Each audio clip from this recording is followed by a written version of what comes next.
Muito bem, meus amigos, são 16 horas e 59 minutinhos aqui nos estúdios do Primeira Linha Web Rádio, de Sete Lagoas para Minas, para o Brasil e para o mundo, é onde está localizado aqui os nossos estúdios Primeira Linha Web Rádio. Você está recebendo aí pelo canal do Facebook, pelo YouTube, nós estamos aí também em todas as redes sociais, enfim, para vocês aí que estão interligados conosco, principalmente nos grupos aí de WhatsApp, que são vários, muito obrigado aí, vai repassando. Hoje o assunto é muito interessante, mas nós temos aqui um dia, né, mais interessante ainda, que é dia 28 de outubro, que se comemora o dia para os católicos de São Judas Tadeu, que é o santo das causas impossíveis. Meu Deus, e o Brasil está precisando muito de São Judas Tadeu, não é verdade? Mas também, como lembrou bem a nossa convidada, a professora, hoje é o dia do servidor público, né, para alguns funcionários. E também é o dia que se comemora o aniversário do governador do estado, Romeu Zema. Um forte abraço aí a você, Romeu. Você tem aqui hoje uma admiradora sua que faz parte, inclusive, do teu partido, né? Mas hoje nós não vamos falar de política, hoje nós vamos falar única e exclusivamente daquele lado educacional da vida. Vamos falar da Faculdade Santo Agostinho. Estamos trazendo aqui, como vocês podem ver aí, através da nossa câmera. Ao meu lado esquerdo está aí a professora Marília, mestranda em proteção dos direitos fundamentais pela Universidade Itaúna, especialista em Direito Processual pela PUC, em 2007, possui graduação em Direito pela Universidade Estadual de Montes Claros, em 98, professora de Espanhol no Centro Educacional Etapa de Montes Claros, aprovada no primeiro concurso do Cartório do Estado de Minas Gerais, é titulado do Tabelionato de Protesto de Títulos e Documentos de Dívida da Comarca de Cristina, Minas Gerais, em 2002, e foi coordenadora do curso de Direito das Faculdades Santo Agostinho, Unidade Sete Lagoas, onde é a professora titular de Teoria Geral da Constituição, Direito Constitucional, primeiro, Direito Constitucional 2 e Direito Notarial e Registral. É a professora do IEC, da PUC, Minas, no curso de pós-graduação Lato Sensu. Professora responsável pelo projeto que nós vamos debater aqui hoje. E ao lado dela está aí a acadêmica, essa menina bonita e simpática, Franciele Almeida Santos, de 27 anos, novinha, natural de Vitória, Espírito Santo. Epa, a gente lá logo lembra das praias, né? Não tem filhos, é graduanda em Direito pela Universidade Santo Agostinho, técnica em Segurança do Trabalho, mas nunca exerceu a profissão. Ok. Vamos lá, nós estamos então recebendo aqui com muito carinho, vamos fazer um papo primeiro e cumprimentar a professora Marília. Tudo bem, professora? Tudo jóia, tudo bem, Marcílio. Boa tarde a todos os ouvintes. Eu agradeço o espaço aqui, que foi gentilmente cedido, para a gente estar batendo um papo falando do nosso projeto. Isso é importante. E você também é professora das notas impossíveis ou lá tudo funciona... Valeu. Não, meus alunos, eles são extremamente inteligentes e competentes, então facilita muito o trabalho da gente. Não vai precisar de apelar para o santo. Não precisa, não tem choro nem reza. Ué, que bacana. A turma é muito boa. Que legal. Então eu perguntaria para o seu lado aí, que está também a sua aluna, né? Isso. A Franciele. Franciele, você já apelou para o santo das causas impossíveis na sua vida em algum momento? Em vários momentos, não tem como não apelar. Na escola? Não, na escola até que não, mas em outras áreas da vida, né? É importante. Às vezes a gente acha que é impossível e não é, não. Não existe nada impossível. Não existe nada impossível, mas é difícil acreditar nisso, né? É verdade. Um homem já foi à Lua, já vai em Marte. Não existe nada impossível. Vamos lá, professora, nós vamos falar do seu projeto. Quando a gente fala do seu projeto, que é um projeto de extensão da Faculdade Santo Agostinho, é isso? O projeto seria Falando Direito? Exatamente, ele é um projeto institucional lá da Faculdade Santo Agostinho. Nós mencionamos, né, nós demos o nome dele de Falando Direito. E por que Falando Direito? Qual é o objetivo desse nosso projeto? O que é esse nosso projeto? Para começar a falar desse projeto, eu gosto de falar como ele surgiu. Uhum. Quando os alunos chegam lá no curso de Direito, eles chegam ávidos para conhecer as leis, para conhecerem as normas. E então, a gente começa esse processo que é muito gratificante, né, de entrega de conhecimento, de formação de conhecimento.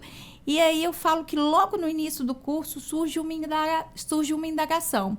Uma indagação que ela é comum a todos os acadêmicos. Te falo isso com total tranquilidade, assim, sem exceção. E qual é essa indagação? A pergunta é, mas por que nós não aprendemos direito no ensino médio?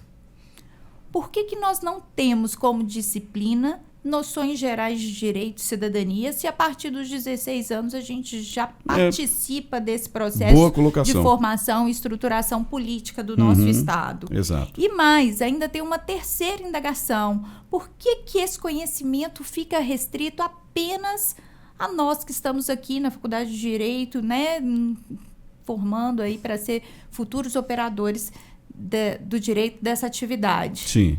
Então, essa indagação ela é comum a todos os alunos e aí nós aprofundamos no estudo, fomos, né, buscar a causa. Por que o ensino de noções gerais de direito e cidadania não é aplicado no ensino médio? Fizemos algumas pesquisas, a gente sabe que a matriz curricular das escolas ela é formada, né, na Lei de Diretrizes e Bases da Educação, é uma lei de competência da União, do Congresso Nacional, e a gente viu então que a única resposta que nós obtivemos dessa pesquisa é que não foi ainda do interesse dos nossos representantes colocar na matriz curricular do ensino médio noções gerais de direito e cidadania. É interessante, porque realmente fez uma colocação, não é do interesse mesmo, não é do interesse que o cidadão aprenda os seus direitos desde cedo. Você tem que aprender a votar, né? Você sabe que você tem que ir na sessão, que você leva multa se você não votar, aprende a ser um cidadão, você vai votar. Mas é verdade, essa colocação é muito bem Exatamente, feita. o voto Qual a sua expectativa obrigatório relacionada a isso? Você acha que existe alguma coisa tramitando no Congresso para que se muda isso? A gente, na nossa pesquisa, eu encontrei até um projeto de lei do Romário. Do Romário? Do Romário, que exatamente. Interessante. Vamos ver se vai marcar um gol, né? Não, mas foi um pouco decepcionante a nossa pesquisa, porque realmente ele entrou com um projeto de lei, esse projeto chegou a ser aprovado e noções gerais de direito e cidadania entrou, na verdade, como um tópicozinho dentro da disciplina de sociologia. Então, assim, nos leva a crer primeiro, não né? uma matéria específica, Não era uma matéria específica, apenas um tópico dentro de uma outra disciplina. Provavelmente não seria trabalhado por um operador de direito, porque é dentro da sociologia. E até mesmo nos leva a pensar em, né, qual interpretação seria dada a esse tópico. Então, tirando isso, não existe. Não existe. Agora, veja bem, nós temos instituições como a OAB, né, a Ordem dos Advogados do Brasil, que deveria ser a primeira a pressionar o Congresso, nesse caso, a se instituir essa matéria. E por que não houve interesse, no seu entender, pela OAB, por exemplo, de se fazer isso? A OAB ela também tem um trabalho, que é a OAB itinerante, mas, na verdade, eu não sei como está funcionando na prática, se é efetivo, mas há uma preocupação da OAB em estar levando esse conhecimento também, não às escolas, mas está levando às comunidades. Não sei na prática como funciona, eu já tive notícia que a OAB aqui de Sete Lagoas, a seccional aqui de Sete Lagoas, ela atua, né, ela tem um projeto, está desenvolvendo um projeto nessa área. Então, mas ainda não tem uma dimensão, a dimensão que seria o ideal, né? Que seria mesmo uma disciplina dentro das escolas. E eu vou além, não falo só apenas em noções gerais de direito e cidadania, mas um outro tópico que a gente acha bastante importante também, que seria noções gerais de empreendedorismo. Sim. Né? Já visando aí um mercado de trabalho, ou noções básicas mesmo de economia doméstica, não se gastar, mas seria se ganha. Importante também, seria importante também. Tá aí uma dica para você que é legislador, para você que está aí ouvindo o nosso programa, uma dica muito especial da professora, né? Exato. Eu quero acreditar que o Brasil só tem, né, professora Marília, só tem condições de avançar se nós aproveitarmos ideias como essa, que realmente demonstra o futuro de uma nação. Exatamente. Né? Diante dessa indignação, então, diante desse questionamento, diante da pesquisa, que nós não vimos realmente nenhuma movimentação política, né, a nível federal. Nunca houve em nenhum momento da história. Não é interessante, né? É interessante que o eleitor vote, mas é interessante que o exercício da democracia termine no voto, que ele não avance que ele ignore o porquê que ele está votando, quais são os direitos, né, que ele possui. Exatamente. A gente costuma falar dentro de sala e os deveres, né? Principalmente. A gente costuma falar dentro de sala de aula que o exercício da democracia, ele tem início com voto. O início se dá ali. É lógico, né? é lógico. E a ideia que é passada muitas vezes é que nós vivemos num Estado democrático de direito porque nós simplesmente escolhemos nossos representantes. Verdade. É essa ideia que é passada e exaurida, né? No ato do voto, na ação de votar. E, na verdade, não é. Nós vivemos em um Estado democrático de direito porque nós escolhemos realmente nossos representantes a partir do voto, mas desse exercício de democracia, ele tem início, né, nessa ação. A partir daí, você tem que participar, né, tem que ter participação, audiências públicas, fiscalizar o seu representante. Primeiro, ter conhecimento, né, do que é o voto, a ação de votar, o poder que você, né, qual é a obrigação daquela pessoa que você está votando, né? Legitimação, exatamente, daquele representante. Então, tudo isso seria interessante estar já sendo repassado, sendo difundido para esses jovens que estão aí com 16 anos, que estão no segundo, terceiro ano do ensino médio, que já participam, né, que já efetivamente já são cidadãos porque votam, porque têm título de eleitor, porque determinam através do voto, né, o futuro aí do país, mas que não tem conhecimento dos seus direitos. Franciele, vamos lá então para a sua acadêmica, Franciele. Você fez esse questionamento quando você entrou para a professora? Sim, inclusive. Pode contar fofoca, professora? Contar fofoca? Tem fofoca também? O microfone é livre. Inclusive, um dia ela chegou, não estava muito legal, porque ninguém é obrigado a rir todo dia, né? Lógico. E aí foi um dia que eu questionei. Foi o dia que o promotor não estava muito bem. Não sei o que aconteceu, mas fofoca. Aí eu questionei e falei, professora, mas por que a gente não aprende isso na escola? A gente precisa aprender isso na escola. Ela falou, não sei, por quê? Porque não é interessante, vai lá e ensina. Eu falei, nossa, você lembra disso, Marília? E aí, quando ela começou com o projeto, eu falei, vou lá e vou ensinar, pelo menos o que eu já aprendi. Vamos juntos todos, né? E é isso que a gente tem feito nas escolas, que a gente tem passado. Quer dizer, na verdade, nasceu dessa interação, essa necessidade de se ir à escola? Esse é o objetivo do projeto? Nós vamos falar sobre ele agora, né? Esse é o objetivo do projeto. Nasceu, então, dessa indignação e dessa vontade. Quando a gente viu que não tem o quê? Movimentação política, nem vontade política. Exato. Né? Nesse sentido, e muitas vezes a gente fica inerte, né? É muito bacana a nossa indignação, eu costumo brincar, falar uma letra de uma música na sala de aula, que a nossa indignação é uma mosca sem asas. É uma música do Skank, ela não ultrapassa as janelas das nossas casas, né? A gente fica indignado, a gente vê aquela notícia ali na televisão e pronto. É a primeira pergunta, por quê? E pronto. E muitas vezes a gente acha que a gente precisa de um mandato para estar fazendo, para estar mudando essa realidade. E eu acho que não necessariamente. Eu acho que a gente tem um microcosmo que a gente pode atuar dentro dele fazendo essa transformação. O importante é iniciar. Certo. Né? É um projeto ainda embrionário. Nós estamos, né, ele teve início no mês de junho. Nós já fomos em 12 escolas aqui em Sete Lagoas.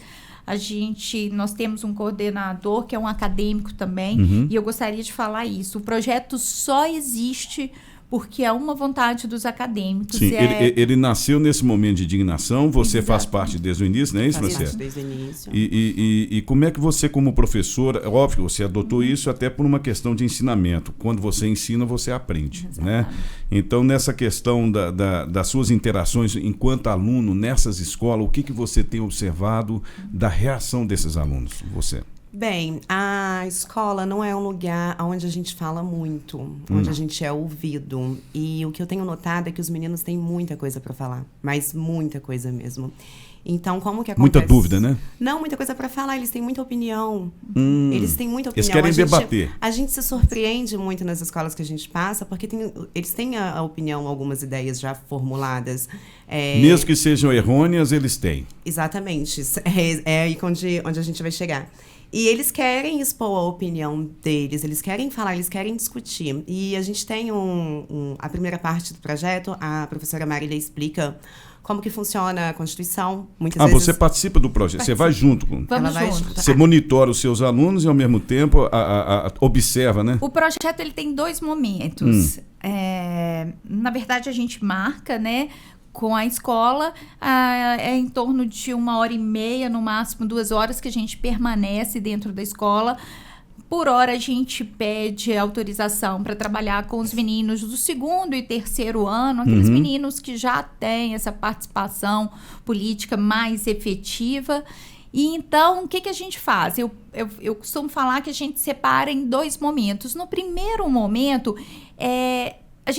eu passo para eles um pouquinho da teoria, né, dos conceitos, das leis, dos direitos, dos princípios constitucionais. A gente estava conversando aqui antes de iniciar o programa artigo e a 5, gente acaba trabalhando muito o artigo 5º, né, os direitos e garantias fundamentais. Então, a gente fala do direito à vida, à liberdade, à propriedade, à segurança e à igualdade. A gente acaba trabalhando muito esses 5 pilares de direitos e garantias fundamentais e também a estruturação política, né, que é o direito constitucional, né, que é a base do direito constitucional, lógico, que é o Estado. Então, o Estado... Que é o assunto do momento. O Estado e as suas instituições, né, e os seus poderes e as suas funções. Isso eu faço de uma forma rápida, em torno de 30, 40 minutos, para que a atenção não se perca. E logo em seguida entra os acadêmicos, que é uma dinâmica. Aí é onde ela entra. E aí é onde os acadêmicos entram. A professora chegou, ela alisou o campo para vocês, deixou tudo prontinho. Já despertou os alunos. Despertou os alunos, a curiosidade começa na cabeça e você entrou, começaram a te bombardear. Como é que é? Exatamente. E aí a gente leva alguns temas que estão sendo discutidos nos tribunais, temas que não são fáceis de decidir. Qual é o tema atualmente que está sendo mais discutido numa sala de aula quando você está com esses alunos? Olha, o que eles mais gostam é, sem dúvida, a questão do aborto, da legalização. Aborto? Da descriminalização do aborto. Oh, que loucura. E um outro tema, posse e porte de armas também, que dá muita polêmica. Eles querem falar bastante, porque eles têm opinião. É o que mais desperta. É o que mais desperta. Professora, psicologicamente falando, por que a senhora acha que a questão do aborto é a mais discutida para alunos desse período de escola?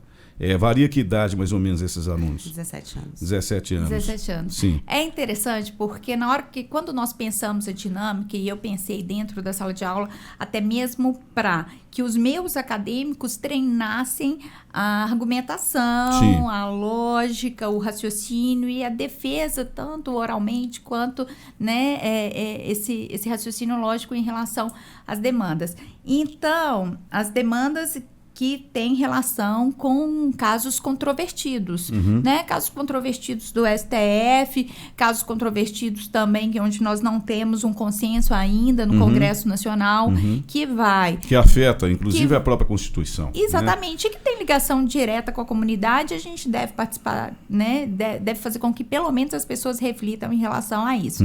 Então, vai desde a descriminalização do aborto, da redução da maioridade penal também é bem bacana. Da maioridade penal. Eles se preocupam com esse aspecto? Em que sentido? A redução da maioridade penal afeta diretamente, sim, né, na idade deles, né? E é uma realidade, sim, de vida mesmo, né? Claro. Saber que eles podem, né, passar a responder criminalmente pelos atos praticados ali ainda. Que são muitos tipos, né? Aí é onde é explicado, não é isso?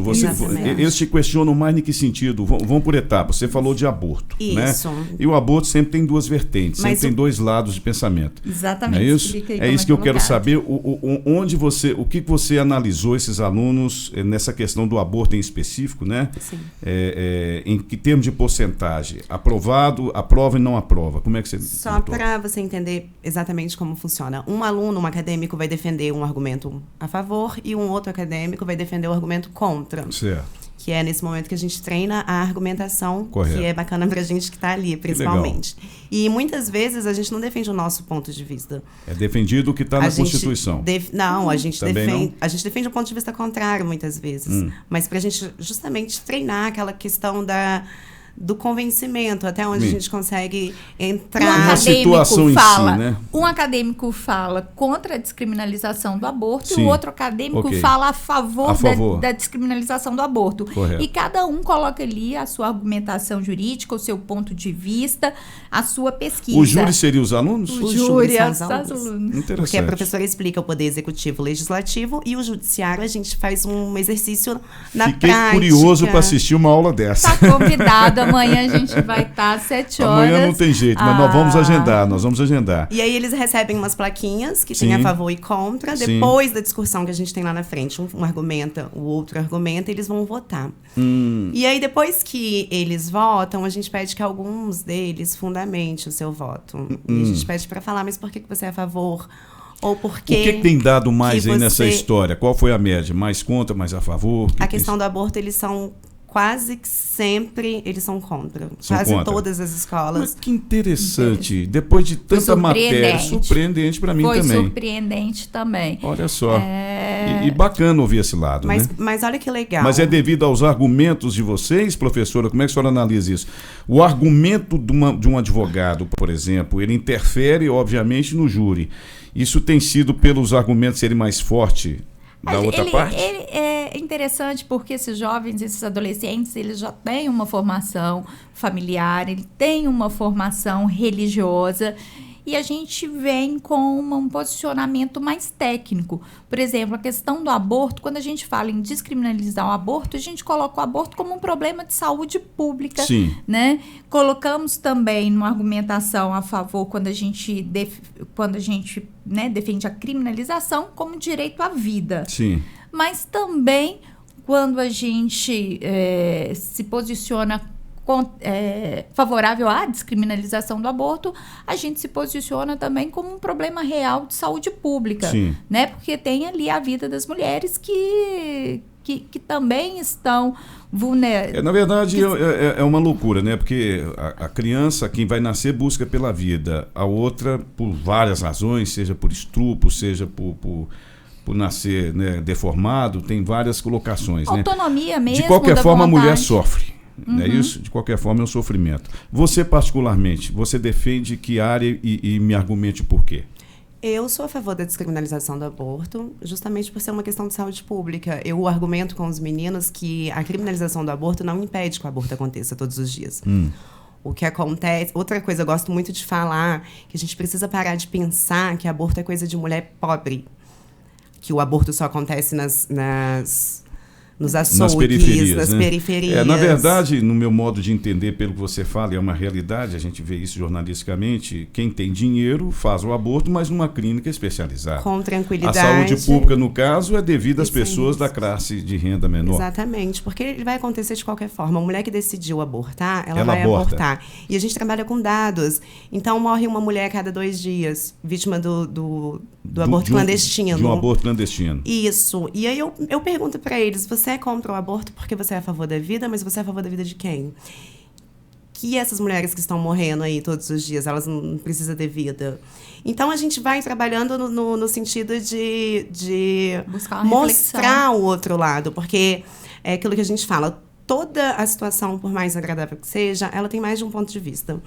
E aí você não pode pegar a sua condição de vida, o seu momento, a sua realidade e aplicar em todas as pessoas.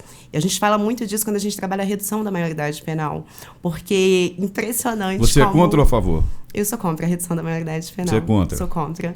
E é impressionante como eles já têm esse pensamento formado, como eles já vêm com as ideias prontas de casa, só que no momento que você pergunta para ele, fundamenta aí. Por que você é contra? Por que você é a favor? Aí vem aquele monte... Aí é covardia, porque você já aprendeu com a professora e já vem já com tudo já bem trabalhado. Né? O que acontece? Eu gosto de falar que a gente tem 2 principais objetivos com esse projeto. O primeiro é apresentar a Constituição, como a professora faz no primeiro momento. E o segundo é que esses meninos melhorem a capacidade cognitiva deles. Eu não posso viver num lugar onde o que a televisão me fala é verdade, ou eu não posso carregar os pensamentos dos meus pais, da minha avó, para sempre dentro e fazer com que aquilo seja verdade a vida toda. O que era verdade na época da minha avó não é mais verdade hoje. O que muda no seu conceito? Por exemplo, na verdade, quando se fala em época da minha avó, você lembra dos conceitos religiosos, né? Você acredita que a religião interfere na questão cognitiva das pessoas, na questão do aborto em específico? Diretamente, sem dúvida. A questão da religião, a questão da moral, a questão do machismo. Você acha que é nocivo? É nocivo? Religião é nociva, no seu entender? Eu acho que sim. Porque o principal argumento que eles têm é Deus Não gosta. Deus... É sempre assim. Deus não existe? Deus existe e ele não permite que isso aconteça.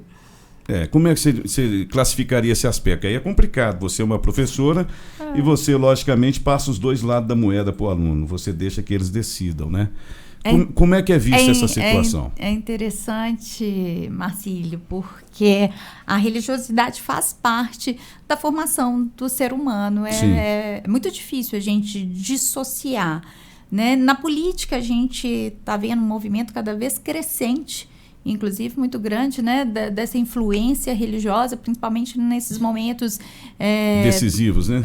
Nesses momentos em que nós temos um governo mais de direita conservadora, a gente pode ver com mais facilidade, com mais transparência, a influência do pensamento religioso. É muito importante que as pessoas desenvolvam uma espiritualidade, isso é saudável, isso é necessário, a gente não discute. Mas o que a gente leva para esses alunos dessas escolas é a reflexão, é a possibilidade de mudar um pensamento, de refletir sobre uma outra necessidade, né, de uma outra preocupação. Então, quando a gente coloca o direito à vida do feto e quando a gente coloca lá em contrapartida o direito daquela mãe, né, porque todos os dois estão tendo a mesma destinação. Sim, claro. Final. São duas vidas. São duas vidas. Então, na verdade, são dois bens jurídicos. Não é uma questão fácil de resolver, até mesmo porque o judiciário, o STF, até hoje não conseguiu, né, não tem um consenso em relação a isso. O Congresso Nacional não tem um consenso em relação à redução da maioridade penal. Então, são dois bens jurídicos que a gente, né, tem que relativizar, né? A gente acaba relativizando hoje a justiça ainda no caso concreto em relação à redução da minoridade penal. A gente está, né? O Congresso Nacional está aí fazendo comissões, discutindo e, em contrapartida, a gente sempre coloca uma reflexão. Redução da maioridade penal. E a gente coloca o seguinte, a gente acaba fechando a discussão no seguinte ponto, porque geralmente o pensamento lógico, rápido, superficial, fala que deve-se reduzir a minoridade, deve-se passar para 16 anos, porque aquele indivíduo com 16 anos, ele tem condição de perceber que Coloca muito, se tem condição de votar, tem condições de assumir sua responsabilidade. Pois é, mas o que a gente coloca para ele então, o Estado ele deve construir mais presídios, ao invés de construir mais escolas? Quando você reduz a minoridade penal, que você tira ela dos 18, passa para os 16, o Estado, né, que faz isso, não é você, Estado, assinando um atestado de falência? Porque você coloca eles na reflexão. Porque você, Estado, não deu condições dessa criança, dela ter um estudo, É uma reflexão, né? É uma reflexão. Claro. Exatamente, é uma reflexão. Da mesma forma, quando a gente vê que o posicionamento deles é a favor da criminalização do aborto, né? Falando que não tem direito de tirar a vida, e aí a gente fala, então, e aquela mãe que perde a vida, né? A cada 2 dias, vítimas de aborto clandestino, vítima da situação precária do Estado. É um assunto complexo. É uma reflexão, né? É complexo. Se não fosse complexo, por isso extremamente complexo. Acredito que é por isso que vocês estão interagindo nas escolas e as perguntas realmente. Isso. Mas, professora, veja bem, nós estamos diante de diversas situações no Brasil onde a justiça, o Supremo Tribunal Federal, ele julga de acordo com a Carta Magna, nossa Carta Maior, de acordo com a Constituição. Ou deveria, né? Exato. Então, agora, o que está pegando, e justamente nesse momento principal do Brasil que nós passamos agora, nesses dias agora, por exemplo, na questão da prisão ou não em segunda instância, se valida ou não para segunda instância, né, se vai ser constitucional ou não, nós acabamos caindo naquela situação de interpretação. Então, nós temos alguns ministros que interpretam a lei de uma forma, entre o outro interpretando de outra, e a senhora é uma professora. E aí eu acho que algum dos seus alunos está do seu lado aqui, uma delas, que deve estar sempre questionando, mas afinal, qual que é a real interpretação? Não existe. Um dos ministros, me parece que foi o Luiz Fux, ele havia dito que a questão não está na Constituição, está no Congresso Nacional, que ao votar a Constituição de 88, não é isso?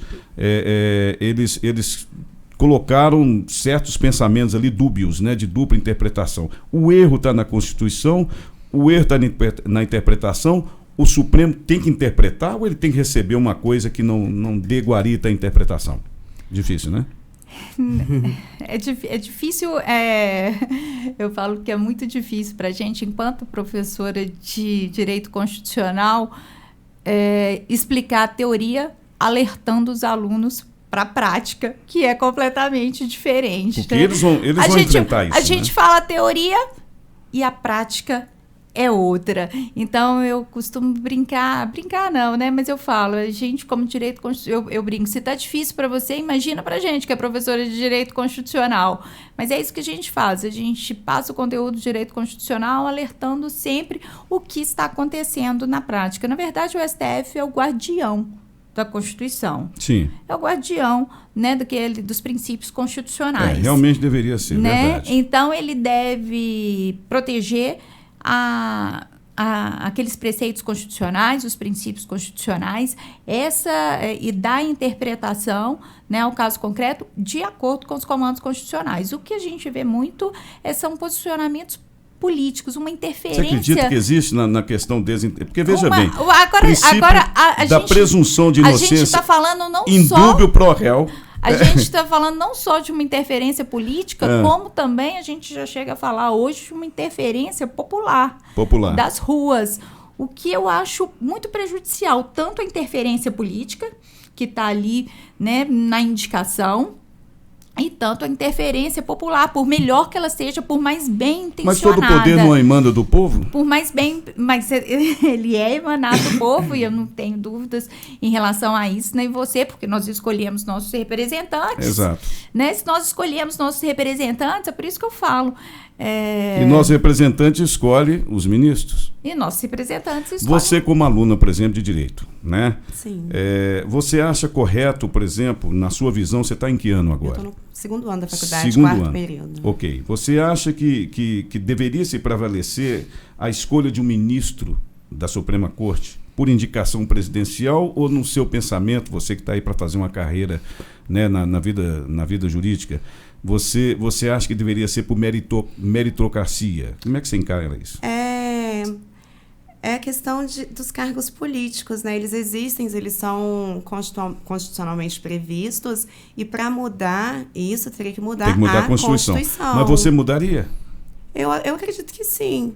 Falar em meritocracia no Brasil é bastante difícil, né? Mas sim, eu acredito que essa questão de cargo político não deveria existir. Meritocracia é bastante difícil por quê, da sua visão? É outra polêmica, né? Sim. Porque você falar em merecimento num país com tamanha desigualdade do jeito que não é nem justo, né? Mas o merecimento, da mesma na sala de aula, professora, a senhora tem lá uma ideia dos seus alunos. A senhora tem quantos alunos, por exemplo, na sala dela? Em torno de 40. 40. Ali nós temos alunos que recebem nota A e alunos que recebem nota C. É óbvio, ninguém tem a mesma. Então, a meritocracia vai para aquele que dá nota A. Você não acha que poderia ser dessa maneira? Ou seja, os juízes, professoras, a senhora pensa dessa maneira também, que deveria ser por carreira, um tribunal? Como é que a senhora encara isso? Porque é complicado. Eu quero que a senhora explique para a população de uma maneira simples. Vamos tentar isso. É interessante porque, na teoria, a indicação dos ministros do STF, a gente estaria falando da teoria de tripartição dos poderes, sim, clássica de Montesquieu.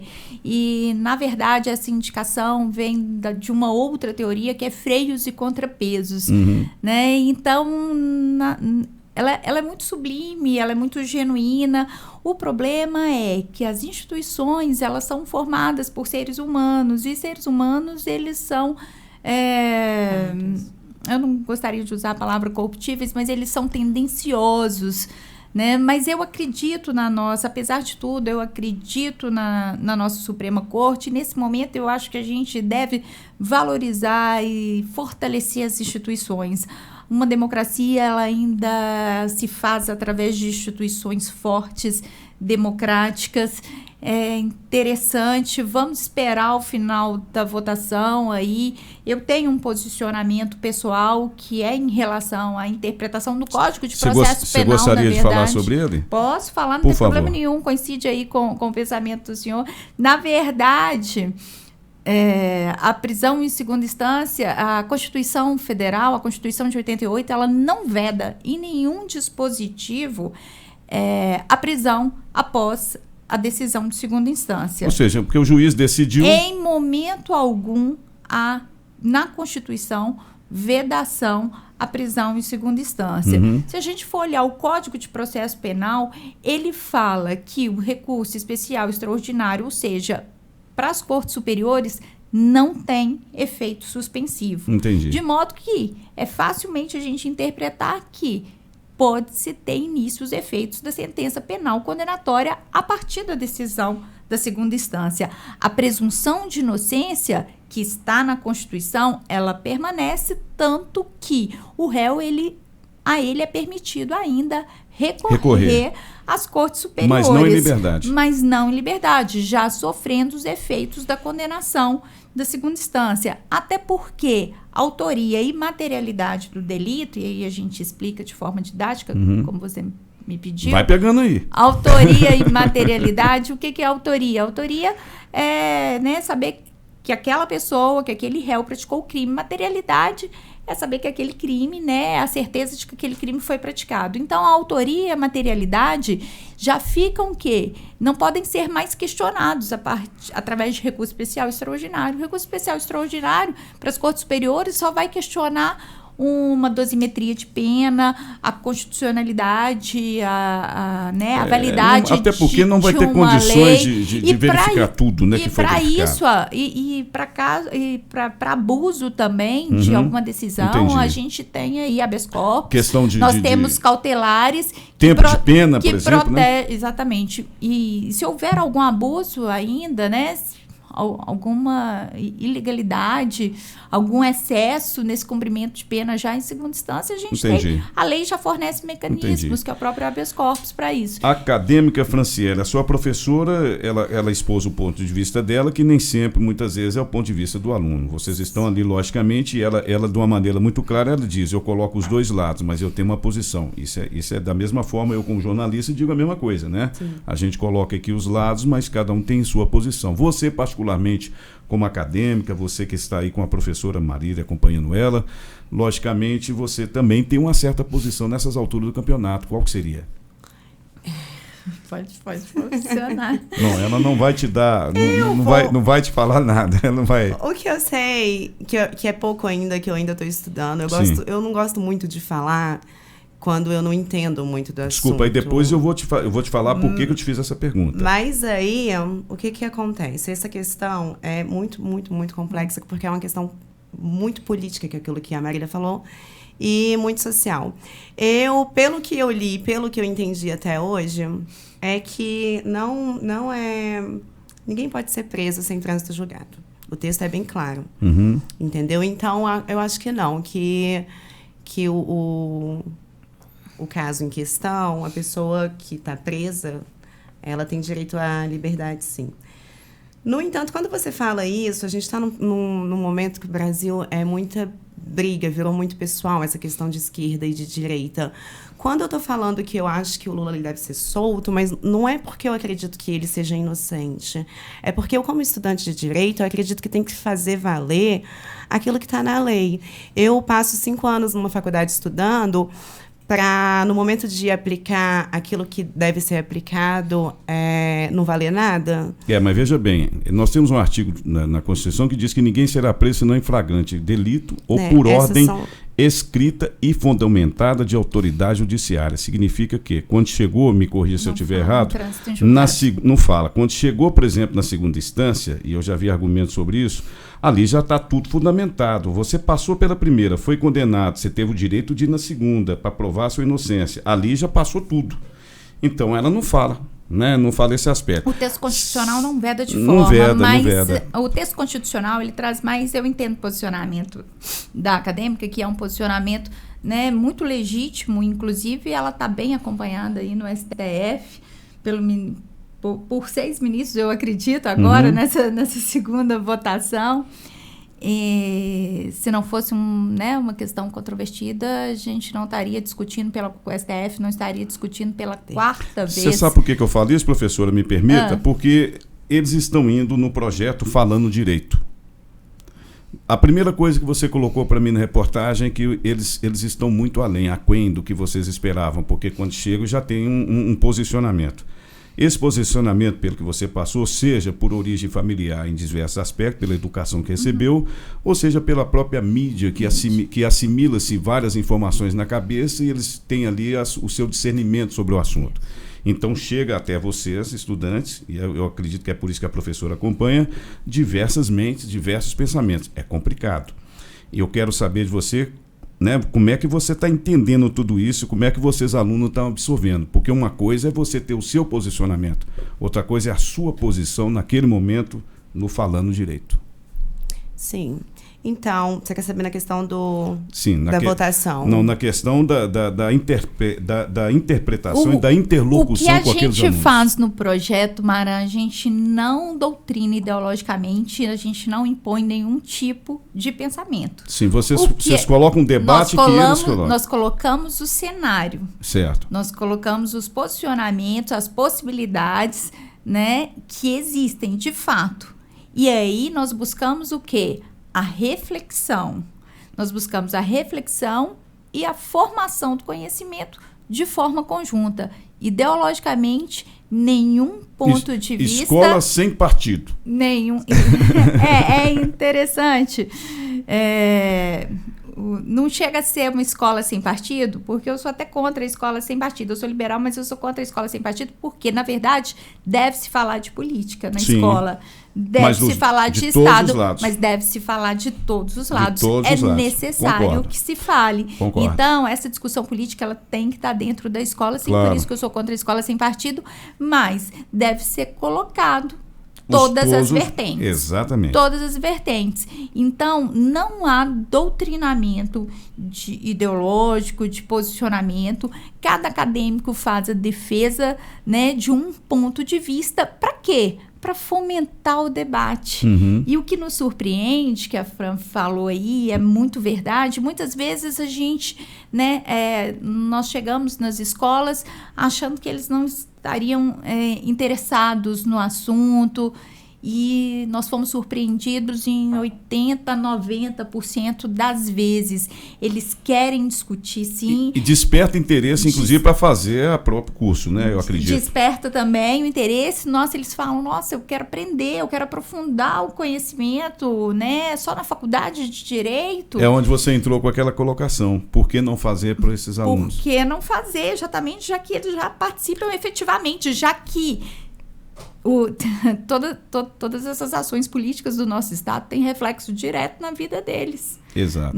Então, e não há participação efetiva, não há discussão, não há conhecimento, sendo que eles já determinam, sendo que o papel deles já é determinante na política brasileira e reflete diretamente na vida deles. Então, eu queria que isso ficasse bem claro, porque a gente vai falando direito, a gente vai falando das normas, dos princípios constitucionais, mas em momento algum a gente fecha ideologicamente em um pensamento. O que a gente faz é, em casos controvertidos, gerar o questionamento, a reflexão. Sempre fica dúvida? E é muito interessante, há os posicionamentos contra, a favor, mas eu sou a favor, eu sou contra.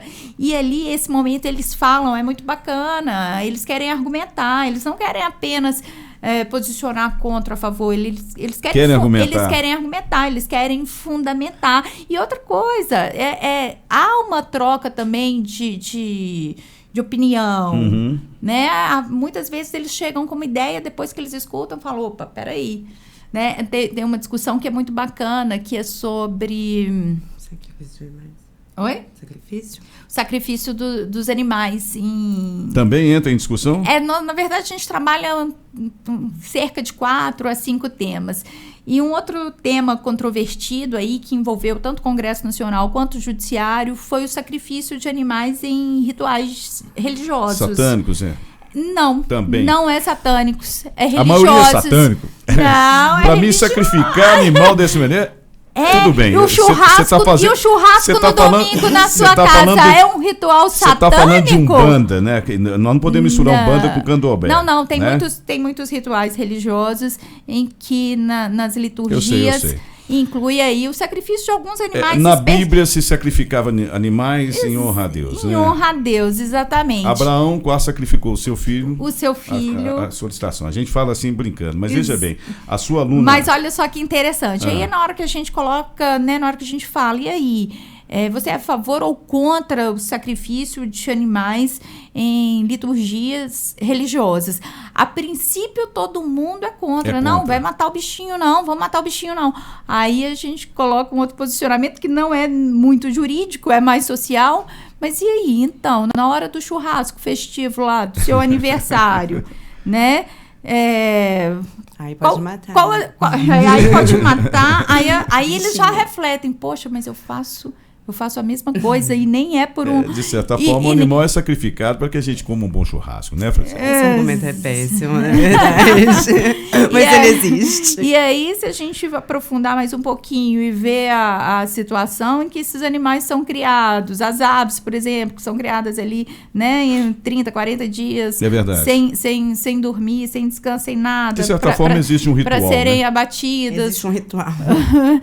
E aí, então, é muito fácil julgar os outros, julgar as práticas e não olhar para as nossas. Então é uma reflexão. Mas é mais uma questão de sociologia, inclusive, que você vai observar esse lado e não jurídico, né? Porque eu acredito que na Constituição não fala nada disso. A não ser na lei islâmica, né?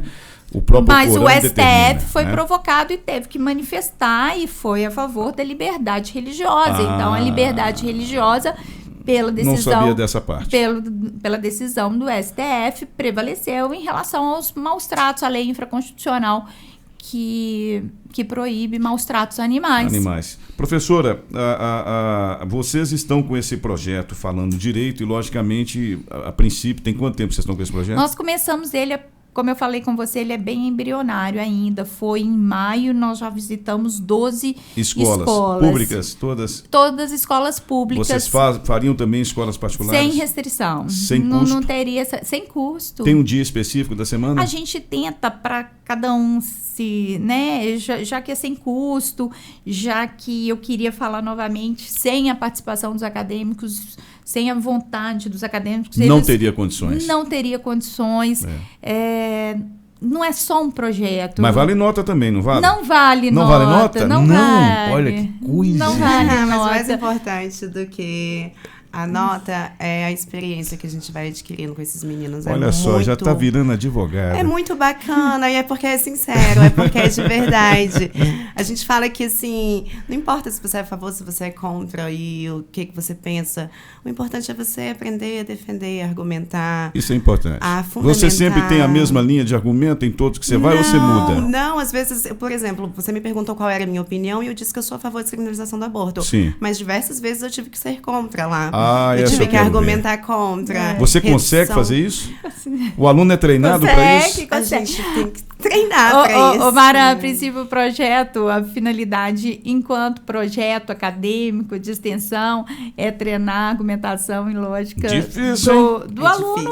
É difícil, o estômago chega a dói, dependendo do que você sabe fala. Na prática que, né, a advocacia você acaba trabalhando ali na defesa do interesse do seu cliente. Né? E a advocacia se faz através da argumentação e interpretação dos nossos comandos legislativos. E então... Seria só para Sete Lagoas esse tipo de trabalho que vocês realizam? Nós fomos a uma escola em Prudente de Moraes. Bom, veja bem, eu tenho contato com várias cidades da região e eu posso até argumentar sobre esse trabalho maravilhoso. Logicamente, através do vídeo que nós estamos fazendo agora, vai correr a rede. A gente vai chamar as pessoas para isso, né? Ótimo. Vocês aceitam em qualquer cidade da região, tranquilo? Tem assim, alguma despesa à parte? A gente não tem nenhum tipo de ajuda de custo.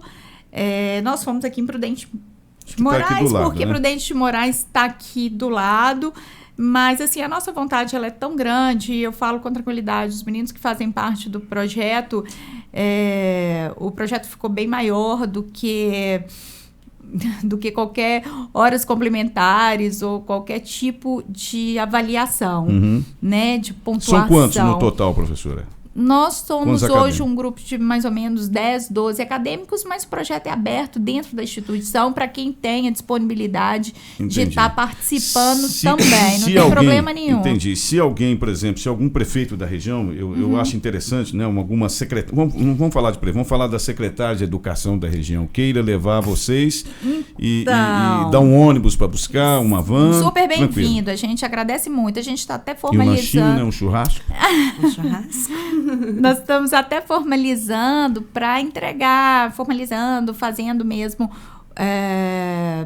umas espécies, uns convites, né? Não, além dessa participação, esse projeto ele vai ter uma cartilha também, que nós estamos finalizando. Bacana. E além dessa cartilha também nós vamos apresentar esse projeto, tentar apresentar aqui para a Secretaria de Educação para ajudar, porque por enquanto é a gente mesmo que liga para as escolas e marca e vê a disponibilidade com cada diretor.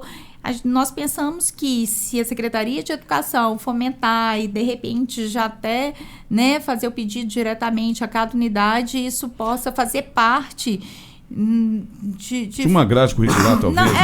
Não da grade, mas da programação. Entendi. Da rede pública. Da rede pública me diz, aqui professora, local. Me diz, esse projeto, eu poderia dizer que é um projeto inovador que nasceu em Sete Lagoas? Vocês têm algum similar no Brasil, alguma coisa? Não tem conhecimento. Não tem porque conhecimento, mas ele é muito simples. Mas eu vejo nascer que é algo grande, é a maneira como eu consigo ver. Nós costumamos falar dentro do nosso grupo, né, de acadêmicos, que não é um projeto, que na verdade nós temos um sonho.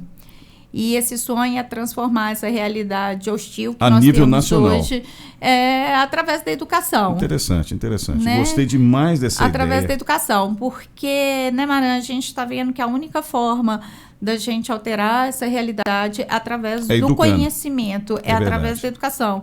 Então, me diz aí qual é a sua principal necessidade hoje que vocês, alunos, possuem, assim, relacionado ao projeto que vocês estão necessitando e, de repente, vocês estão aí sonhando alcançar. Não estou dizendo não alcançar no sentido de até onde vai o projeto, não, mas na necessidade física. Bem, na verdade, eu não sei qual era a ideia da Marília quando ela começou, mas o negócio meio que desenvolveu de uma forma inesperada. A gente não esperava que fosse funcionar, tanto, né? Que fosse avançar. E hoje a gente quer que o projeto cresça, a gente já está desenvolvendo camisa, cartilha, para ficar uma coisa mais profissional, para a gente chegar mais... Tem uma identidade. Com uma identidade do projeto. A professora tem café no bolo, então por enquanto está tudo bem. Não, a gente ainda não fez, a gente está desenvolvendo ainda as ideias mas a gente ainda não tem nada. O que a gente tem a gente acorda de manhã, cheio de argumento e vai conversar com os meninos. Bacana. Por enquanto é só isso que a gente tem. Geralmente é na parte da manhã essas aulas?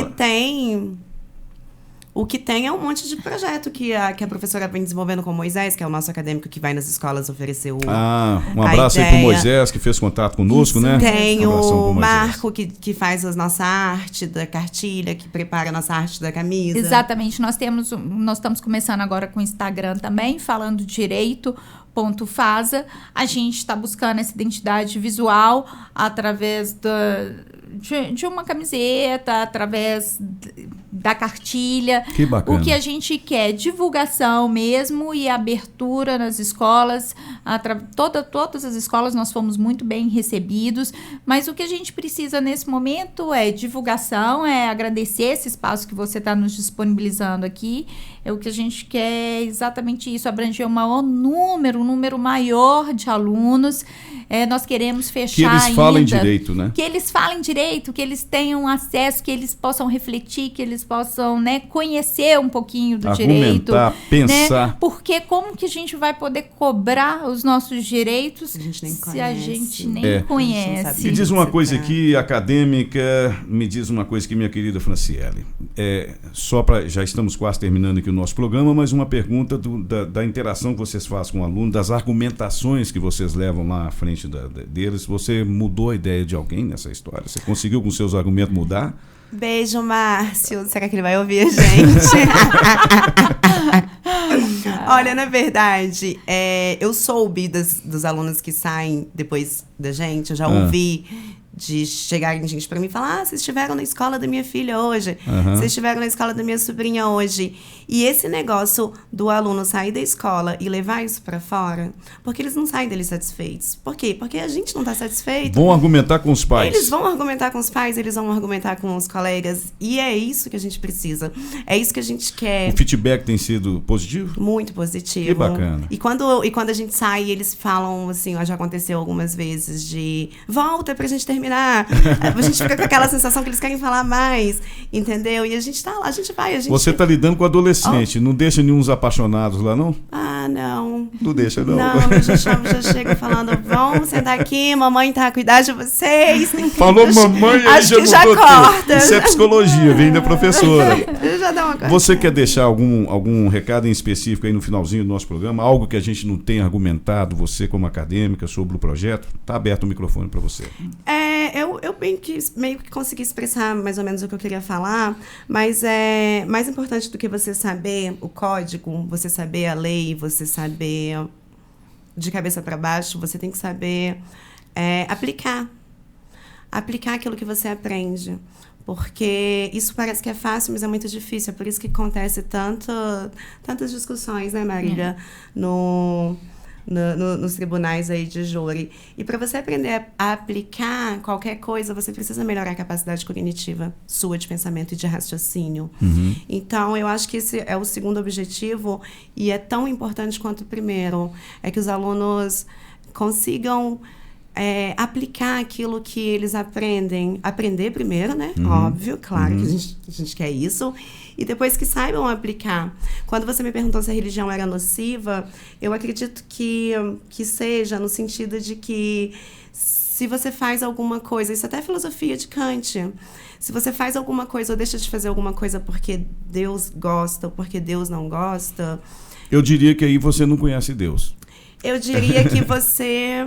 mesquinho, você é marqueteiro, você está negociando com Deus. Eu acho que a gente precisa deixar de fazer alguma coisa porque a gente acredita que é certo ou que é errado.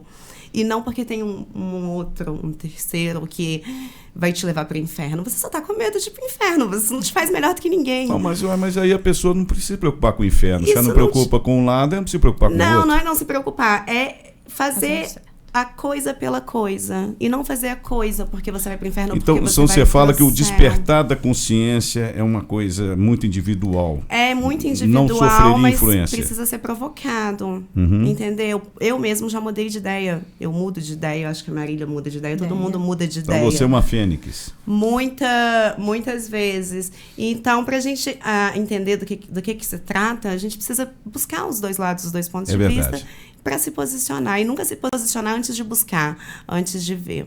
E é essa a ideia nossa, que a gente vai levando aí e vai continuar levando para os meninos. Bacana. Professora, algo que a gente não tenha falado, que só gostaria de acrescentar? Então, Mara, primeiro agradecer o espaço, né, de estar aqui divulgando esse projeto.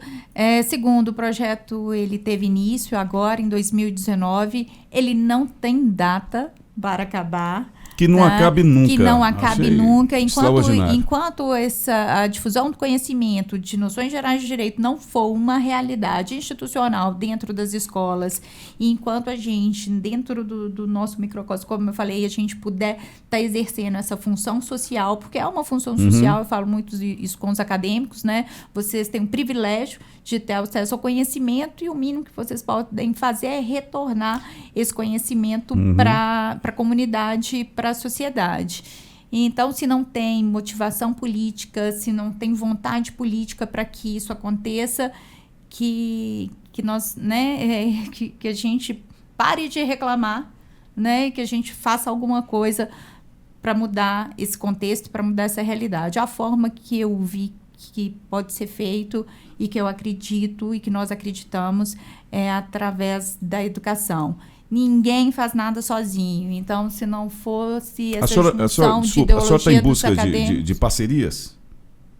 Assim, por exemplo, porque vocês vão ter despesas, né? Não, eu costumo brincar com os acadêmicos. Ou é a própria faculdade? Não, eu costumo brincar com os acadêmicos que, assim, que esse projeto vai crescer e vai ser tão bacana que nós vamos ter, assim, o carro plotado, falando direito, né? Porque, por enquanto, cada um vai se que vai ficar de herança para os outros alunos, né?